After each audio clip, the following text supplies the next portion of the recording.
시장이 점점 축소되고 그 지역에 맞는 특성 있는 산업이 딱 개발되지 못한 이상은 점점 더 이제 수도권으로 인력이 빨려갈 수밖에 없는 현상이거든요. 저는 오히려 AI가 발달하고 지방의 기회가 생긴다 봐요. 일부는 맞고 일부는 좀 사실과 다른 것 같은데 나 혼자서도 부산에 있어서 나 혼자서도 광주에 있어서도 이런 서비스 런칭하는데 문제가 없어진다가 3, 4개월의 트렌드예요. 과연 그러면 산업이 지역으로 올 것인가? 사실 그렇게 엣지를 가진 지역이 많지는 않습니다.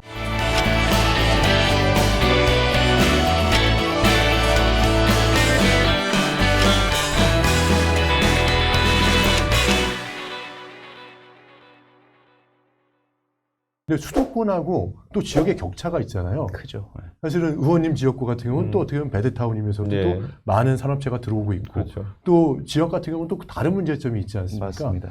지역이 점점점 더 위기를 이렇게 맞고 있을까에 대한 부분은 당연히 뭐 이제 경제와 산업 문제죠. 이제 일자리 문제랑 관련이 있는 건데 제가 보기 수도권 같은 경우는 자산 격차, 그러니까 주거 가격이 주택 가격이 너무 올라가면서 도저히 이제 근로소득만으로는 사실 내 집 마련이 어려운 수준의 이제 자산 격차가 벌어진 것이 수도권에서는 가장 큰 문제인 것 같은데 사실 지역에 있는 청년들은 물론 주거 문제도 있지만 상대적으로는 그 부담은 덜한 대신에 본인들이 원하는 질 좋은 일자리가 없는 것. 그러니까 지역에서 점점 산업이 공동화되고 고령화되면서 시장이 점점 축소되고 그 지역에 맞는 특성 있는 산업이 이제 딱 개발되지 못한 이상은 점점 더 이제 수도권으로 인력이 빨려갈 수밖에 없는 현상이거든요. 이 부분은 진짜 또 자세하게 좀 얘기를 해주셔야 될 것 같고 사실 이 의원님께도 한번 여쭤보고 싶은 게 있었는데요. 그럼 어떻게 보면 수도권이니까 계시니까 의정활동하기는 더 편하신 거 아닌가? 청년들이 몰려드니까 그런 거 아닌가요? 또? 근데 뭐 동탄이라 그러면 화성이라 그러면은 경기도에서 아래쪽 끝자락에 가까운 곳이거든요. 밑에 안성 평택 정도만 있고 거의 끝자락이기 때문에 참 이중적인 위치에 있어요. 그러니까 동탄에 삼성전자나 아니면 이런 기업들이 있기 때문에 또 그게 핵이 돼가지고 또 나가지만은 한편으로는 또 서울에서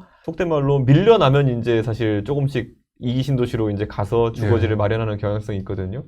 근데 그 한계선이 이제 판교다라는 사람도 있고 동탄이라는 사람도 있고 이렇게 한데 갈수록 집중이 심해지는 건 있는데 저는 오히려 AI가 발달하고 이런 시대에서 오히려 지방의 기회가 생긴다 봐요. 아, 그래요? 우리 냉정하게 과거 같은 경우에는 교육을 중심으로 해가지고 서울에 있어야만 누릴 수 있는 것들이 많았기 때문에 서울 집중이 됐던 것인데 지금은 지방에서의 물류라든지 이런 것들도 확실히 발달하고 뭐 쿠팡 같은 서비스들 요즘 문제가 많다고 하지만은 전국 어디서나 누릴 수 있는 상황이 됐고 한편으로는 문화면에서도 봤을 때는요.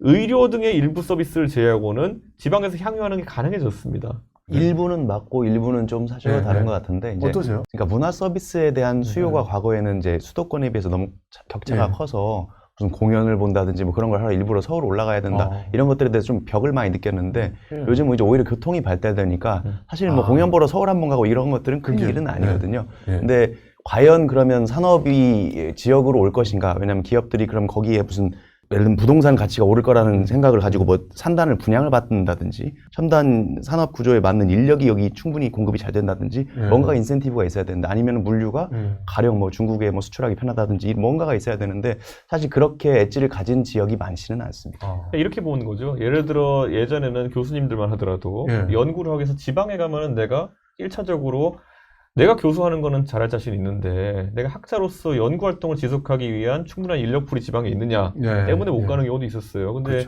제 친구들도 교수 엄청 많은데 요즘은 확실히 거기서 자유로워졌다고 해요. 그러니까 이 통신수단이라든지 아니면은 AI가 리서치하는 데 있어가지고 보조자로서 역할을 충분히 해내기 때문에 내가 지방대학에 있어도 내가 재밌는 주제를 삼아가지고 문헌 연구를 하든 아니면은 뭐 실험을 하든 다 이제 할 수 있는 세상이 됐다. 예를 들어 지금 예를 들어 IT 기업을 차린다 하더라도요. 예전에는 판교까지 오지 않으면은 내가 기획을 하고 내가 수석 개발자로서 개발한다 하더라도 나의 보조로 개발할 사람들 찾기가 어려웠어요. 근데 이제 1인화가 굉장히 심하게 이제 진행되면서 나 혼자서도 부산에 있어서 나 혼자서도 광주에 있어서도 이런 서비스 런칭하는데 문제가 없어진다가 오히려 최근 한 3, 4개월의 트렌드예요. 그러니까 저는 이 트렌드가 지방이 어떻게 동작하게 될까는 아직 지켜봐야 된다 보는 거고요. 교육 문제가 지금 또 심각해요, 사실. 그러니까 의대손님 현상. 지방에서 그러면 우수한 교육을 받을 수 있는 기회가 제한되었기 때문에 서울로 사람을 보낸다는 얘기가 나왔었는데 잘 보시면요. 옛날엔 진짜 뭐 재수학원 이런 데 가려면 서울에 갈 수밖에 없었어요. 그렇죠. 거기에 좋은 선생님이 있거든요.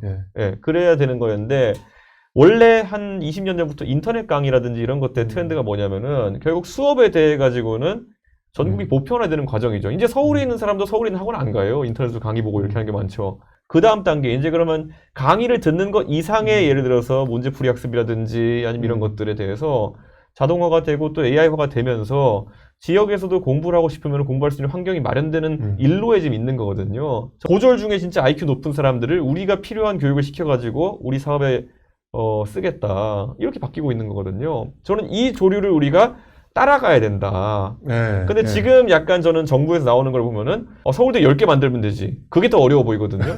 한 10년 전엔 맞는 얘기였을지 모르겠는데 지금 약간 정부에서 나오는 얘기는 오히려 우리가 어떻게 사실 이제 대학에 가지 않고도 이런 충분한 교육을 받을 수 있는 인증 체계 같은 걸 구축할 것이냐. 이것들을 이제 풀어서 교육의 적용해야죠. 방식도 바뀌어야 되고 개선이 돼야 된다는 얘기잖아요. 그렇죠.